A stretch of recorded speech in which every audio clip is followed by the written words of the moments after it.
ของสั่งใจใจสั่งกายของแซ่บแล้วแต่ผู้มักครับมักไผมักมันแต่ละคนมักบ่คือกันมันก็คือความสุขที่คนเฮามีบ่ซ้ำกันนั่นล่ะครับบางคนมีความสุขที่ได้กินอาหารหรูๆแพงๆวิวหลักแสนหลักล้านแต่บางคนแค่ได้กินข้าวฝีมืออีพ่ออีแม่ได้กินข้าวน้ำทงน้ำนาแนวกินเก่าๆที่อีพ่ออีแม่พากินมันก็สุขใจแล้วครับต้นทุนวิถีชีวิตที่แตกต่างกันมันก็เฮ็ดให้คนเฮาสุขไผสุขมันว่ากันบ่ได้เฮาถูกเลี้ยงมาจากแนวกินแบบใดเฮาก็มักอันนั้นบ่แปลกหรอกครับ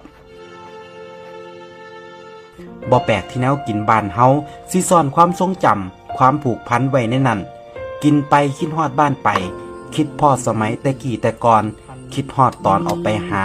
มาอยากมากินเฮาเคยผูกพันกับแนวกินอันใดไปอยู่ไกลบ่ได้กินคือเก่าเฮาก็อยากหวนคืนกลับมากินมันอีก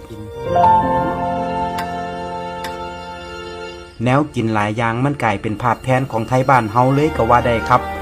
แค่เห็นข้าวเหนียวส้มตำลาบก้อยข้างทางหรือแนวกินอีสานบ้านเฮาอยู่ต่างถิ่นเฮาก็คิดฮอดบ้านแล้วแต่เชื่อบ่ครับมันบ่แซ่บสำกับมากินน้ำครอบครัวเฮา